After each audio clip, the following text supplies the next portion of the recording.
आज की वीडियो में हम ये सीखेंगे कि किस तरह से हम न्यू पोस्ट क्रिएट कर सकते हैं और वो कौन कौन से ऑप्शंस होते हैं जो हम एक पोस्ट में लगाते हैं और जिसकी वजह से हमारा पोस्ट सर्च इंजन में विजिबल होता है।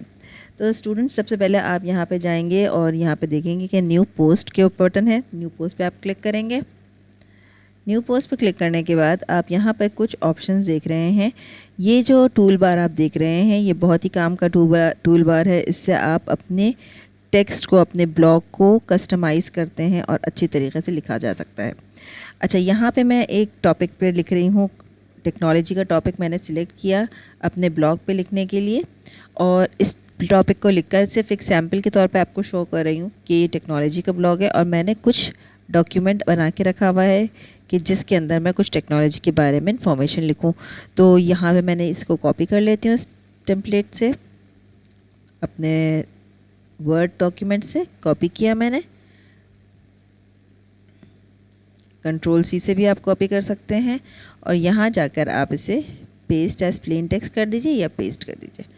ठीक है, ये पेस्ट हमने जब कर लिया तो अब आप यहाँ देख सकते हैं कि टेक्नोलॉजी हैज़ बिकम, यानी बहुत सारे हमारे पास हेडिंग्स हैं। अब फ़र्ज़ करें कि मैं इसको एक नंबरिंग देना चाहती हूँ। मैं नंबरिंग देने के लिए यहाँ पर आप सबसे पहले यहाँ देख सकते हैं नंबर्ड लिस्ट लिखा हुआ आ रहा है। इसको हमने नंबर पे क्लिक किया तो ये एक 1 आ गया। अब जैसे ही मैं 1 यहाँ पर आता है तो सेकंड, ऑब्वियसली मुझे एजुकेशन यानी सेकंड पॉइंट को हमारा सेकंड पॉइंट होना चाहिए लिखा हुआ, 2 लिखा आना चाहिए। तो जब मैं एंटर करूँगी इसके ऊपर तो यहाँ पे हमारे पास 2 लिखा हुआ आ जाएगा। अगर मैं बिज़नेस पे लग के इस बटन को क्लिक करती हूँ तो ये देखें दोबारा से ये रीनंबर करना शुरू कर देता है। तो अगर आप पुराने नंबर से कंटिन्यू करना चाहते हैं तो इसको वहाँ at the end of the last sentence ले जाइए और फिर वहाँ पर जाकर आप इसको एंटर क्लिक कर दीजिए और एंटर करने से आपका ये नंबर इन सीक्वेंस आना शुरू हो जाएगा। अब नेक्स्ट ऑप्शन हमारे पास जो हम यहाँ देख रहे हैं ये बुलेट्स का है। अगर आप नंबर नहीं बुलेट्स चाहते हैं तो बुलेट्स को भी रख सकते हैं। अच्छा, अगर आप किसी कोटेशन को रखना चाह रहे हैं, फ़र्ज़ करें कि मैंने इस सेंटेंस को मैं एक कोटेशन ले लेती हूँ एक कोटेशन के तौर पर, तो ये देखिए कोटेशन मार्क्स जब देते हैं तो ये एक इसको इस पूरे पैराग्राफ को, जिस पैराग्राफ पे ये होता है तो उस पैराग्राफ को ये एज अ कोट्स कंसिडर करता है। लेकिन ये क्योंकि कोट्स नहीं है मेरे पास, मैं इसको अंडू कर रही हूँ। कंट्रोल-Z से अंडू कर सकते हैं आप, यहाँ कंट्रोल-Z से भी कर सकते हैं। और ये देखें यहाँ पे एक अंडू का बटन है, रीडू का बटन भी है जो पुराने लेटेस्ट काम आपने किया होगा उसको वो रीडू करेगा और अंडू करेंगे तो आपका लेटेस्ट काम का अंडू हो जाएगा। ठीक है, और यहाँ पर आप देखें कि ये एक ऑप्शन है फ़ॉन्ट टाइप। अब फ़ॉन्ट टाइप को हम चेंज करना चाह रहे हैं यहाँ पर हमारा, तो हम इसको क्लिक करते हैं फ़ॉन्ट टाइप को। यहाँ पे बहुत सारे फ़ॉन्ट्स आपके पास लिखे हुए आ रहे हैं। आप डिफ़ॉल्ट फ़ॉन्ट भी कर सकते हैं या ऐड भी कर सकते हैं मोर फ़ॉन्ट्स को। मैं यहाँ पर अपने फ़िलहाल गॉर्जिया को रख रही हूँ और इन सारे टेक्स्ट को सिलेक्ट करने के बाद कंट्रोल-A करके मैं इधर फ़ॉन्ट टाइप जॉर्जिया रख लेती हूँ। तो ये देखिए हमारा फ़ॉन्ट टाइप भी चेंज हो गया है। और अगर हम फ़ॉन्ट साइज़ को चेंज करना चाहते हैं तो अगेन मैं मीडियम कर सकती हूँ। इस सारे से टेक्स्ट को सिलेक्ट किया हमने और सिलेक्ट करने के बाद हम इसको स्मॉल साइज़ कर सकते हैं, मीडियम कर सकते हैं या नॉर्मल कर सकते हैं। तो ये आपके ऊपर है, आप नॉर्मल करें या आप इसको मीडियम साइज़ करें। ठीक है, ये मैंने इसको नॉर्मल साइज़ कर देती हूँ, ज़्यादा बेहतर है मेरे लिए, ज़्यादा सूटेबल लग रहा है। अब यहाँ पर आने के बाद आप यहाँ देखिए कि ये यहाँ हमारे कुछ और ऑप्शंस हैं। हेडिंग के लिए हम सिंपल सब हेडिंग के लिए कहते हैं, ये देखिए जैसे ये सब हेडिंग है। आप इन दोनों में डिफरेंस देख सकते हैं कि ये सब हेडिंग है। तो इस सब हेडिंग को हम किस तरह से, अच्छा, अब जिस लाइन पे हम करते हैं उस पूरी लाइन को ये चेंज करता है। मैं अगेन इसको अंडू कर रही हूँ। अब ये देखें, अगर मैं सिर्फ चाहती हूँ कि कम्युनिकेशन मेरा सब हेडिंग हो तो कम्युनिकेशन को सब हेडिंग करने के लिए मैं आपको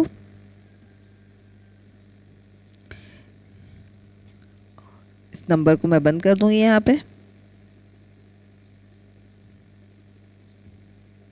कम्युनिकेशन को सिर्फ सब हेडिंग करना चाह रहे हैं हम, सब हेडिंग कर देंगे।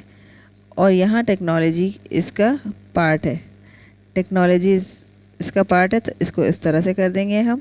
और ये भी सब हेडिंग में नहीं आएगा बल्कि ये पैराग्राफ में आएगा। तो अब इसको हम पैराग्राफ कर लेते हैं।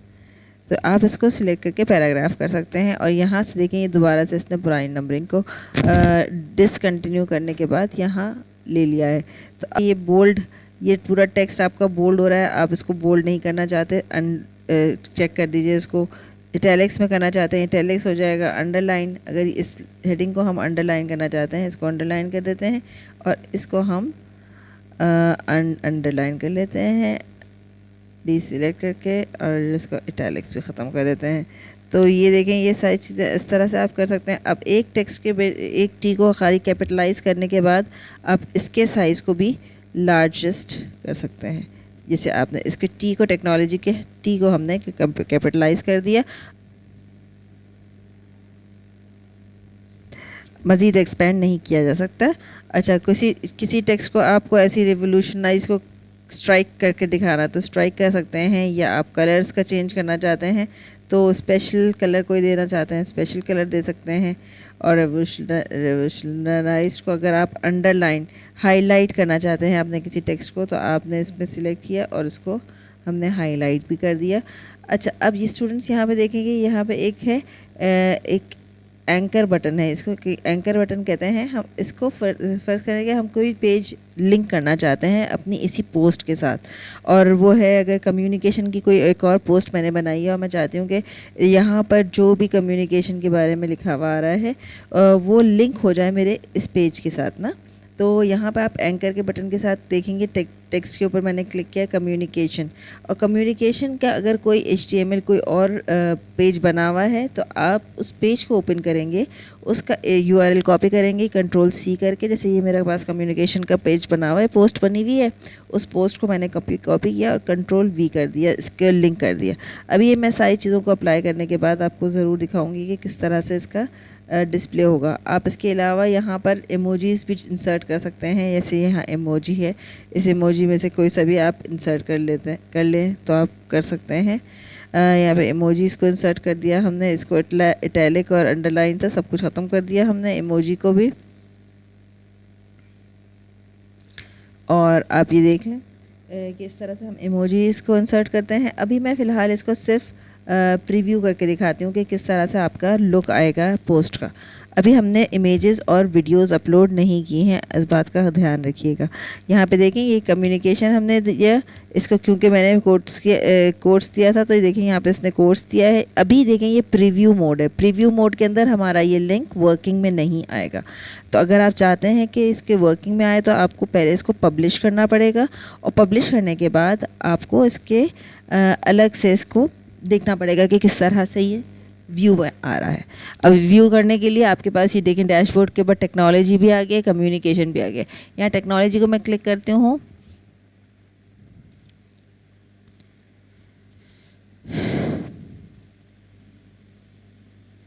इसको व्यू करने के लिए यहाँ पे आप देखें ये आई का एक आइकन बना हुआ है, डिलीट करने के लिए ये डिलीट का आइकन है, और ये वाला अप्लाई लेबल्स का है, क्योंकि हमने इसके ऊपर अभी तक लेबल अप्लाई नहीं किया है। फ़िलहाल मैं इसको व्यू करके दिखा रही हूँ और ओपन इन न्यू टैब करती हूँ ताकि आप देख सकें कि किस तरह से हम ये न्यू टैब में देख सकते हैं। अब यहाँ पर जैसे हमने इसके ऊपर होवर किया तो हमारे communication.html का जो पेज था वो खुल जाएगा, क्योंकि हमने इसके साथ इसको लिंक किया था। और ये हमारा प्रीव्यू मोड था और कम्युनिकेशन लिंक के साथ ये देखिए कम्युनिकेशन का मेरे पास खुला हुआ था, मैंने पहले से खोल के रखा था ताकि हमारे पास लिंकिंग का आसानी हो। अभी देखिए मैंने इसके ऊपर कोई लेबल नहीं लगाया। लेबल्स कहाँ काम आते हैं और हम किस तरह से यूज़ करते हैं मैं लेबल्स के बारे में नई वीडियो में बताऊंगी, ताकि आप लोग डिटेल में लेबल्स को समझ सकें और उसमें क्या फंक्शनैलिटी है उसको जान सकें। अब तो यहाँ पर हम इमेज अपलोड करके देखते हैं कि इमेज कैसे अपलोड किया जाता है। अपलोड फ्रॉम कंप्यूटर पे मैं गई और जिस लोकेशन पर भी मेरा इमेज पड़ा होगा उस लोकेशन से मैं इमेज को सिलेक्ट कर लूँगी। यहाँ पर मैंने एक इमेज डाउनलोड करके पहले से रखा हुआ है, तो हमने इमेज सिलेक्ट कर लिया। डाउनलोडेड इमेज को अपने पास अपलोड कर रहे हैं अपने ब्लॉग के अंदर। इस इमेज को सिलेक्ट करेंगे और फिर हम इसको सिलेक्ट कर लेंगे। यहाँ पर देखें एक ऑप्शन है कि इसका साइज़ आप बढ़ा सकते हैं, छोटा कर सकते हैं। तो हम इसको लार्ज साइज़ का बना रहे हैं। एक्स्ट्रा लार्ज पे क्लिक करूँगी तो मैं बहुत ज़्यादा बड़ा इमेज आ जाएगा। मसलन मैंने एक्स्ट्रा लार्ज पे कर दिया तो देखें ये बहुत बड़ा इमेज आ गया, लेकिन बहुत ज़्यादा अच्छा नहीं लगेगा, इसलिए मैं लार्ज का ऑप्शन लूँगी। आप सारे ऑप्शंस को ट्राई करके अपने हिसाब से सेट कर सकते हैं। फिर यहाँ पर आप देखें कि ये यहाँ पर इसकी कुछ ऑल्ट टेक्स्ट है, या ऑल्ट टेक्स्ट यानी इसका ऑल्टरनेट क्या होगा अगर पेज लोड के अंदर इतना प्रॉब्लम देर हो रही होती है। तो इस केस में अगर आपका इमेज लोड नहीं हो रहा होता तो आपके पास ऑल्टरनेट टेक्स्ट आ जाता है। अब ऑल्टरनेट टेक्स्ट के अंदर मैं यहाँ पे क्या लिखूँ? ऑब्वियसली क्योंकि टेक्नोलॉजी से रिलेटेड है तो सोशल मीडिया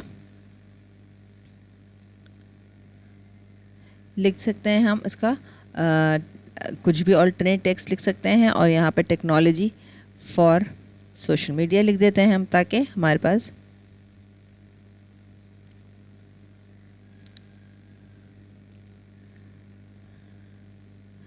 और यहाँ देखें ये इसको कर लिया, टाइटल टेक्स्ट कर दिया हमने, ये भी अपडेट कर दिया। यहाँ पर आप कैप्शन भी ऐड कर सकते हैं।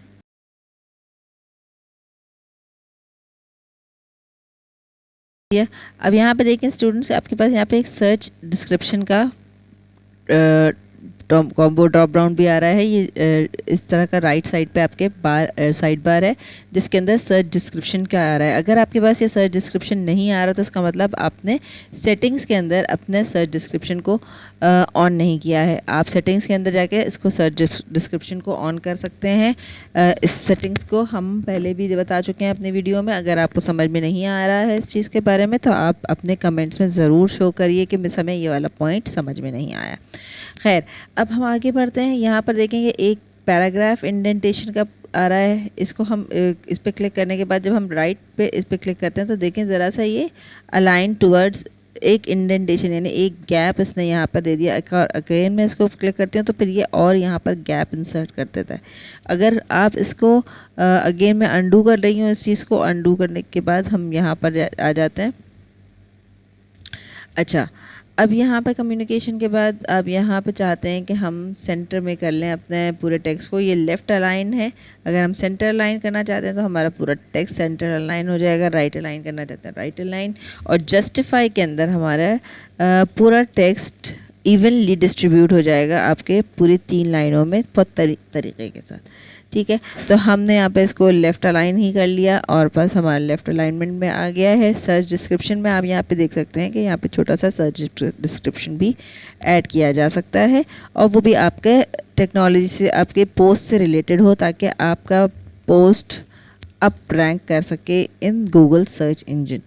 अब यहाँ पे मैं अपडेट क्लिक कर देती हूँ कि पहले हमारे पास पब्लिश लिखा हुआ आ रहा था बटन पे, लेकिन अब जब फर्स्ट टाइम हमारी पोस्ट पब्लिश हो चुकी है तो अब हमारे पास अपडेट लिखा हुआ आएगा।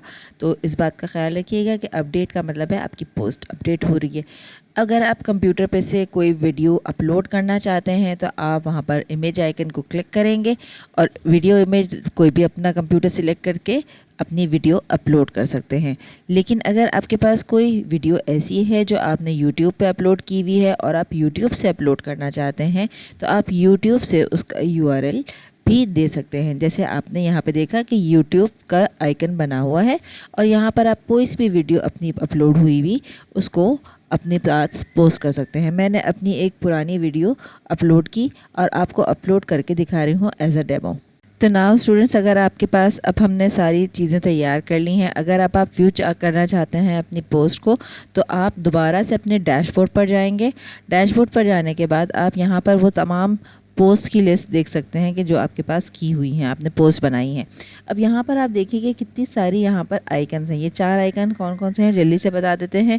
ये फर्स्ट वाला आइकन है कि रिवर्ट टू ड्राफ्ट। इसका मतलब कि आपका जो पुरानी ड्राफ्ट थी विदाउट एनी स्टाइलिंग आपके पास वो शो हो सकती है। यहाँ पर आप अप्लाई लेबल्स कर सकते हैं। अप्लाई लेबल्स के अंदर आपको अगर अब तक आपने लेबल्स को इस्तेमाल नहीं किया है तो यहाँ पे कोई टैग शो नहीं हो रहा होता। अगर आप अप्लाई करेंगे लेबल्स को तो वो आपके लेबल्स शो हो जाएंगे। और यहाँ पर आप डिलीट भी कर सकते हैं इस पोस्ट को। यहाँ पर आप ये आँख बनी हुई देख रहे हैं, ये एक आई है और जिसको व्यू करने के लिए यूज़ होती है। यहाँ पर वो बंदा के जिसने ये पोस्ट बनाई है उसकी ID शो हो रही होगी और हमने यहाँ पे राइट क्लिक करके अपनी पोस्ट को व्यू किया तो आप यहाँ देख सकते हैं कि एक न्यू टैब पे मैंने इसको व्यू किया है। हमने चेंजेस की थी, वो तमाम चेंजेस हमें अपनी पोस्ट में नज़र आ रही हैं। नेक्स्ट वीडियो में इंशाल्लाह हम नए टॉपिक के साथ मिलेंगे, लेबल्स लगाने का टॉपिक और लेबल्स का क्या काम है। तो रहिए हमारे साथ नेक्स्ट वीडियो तक। अल्लाह हाफिज़।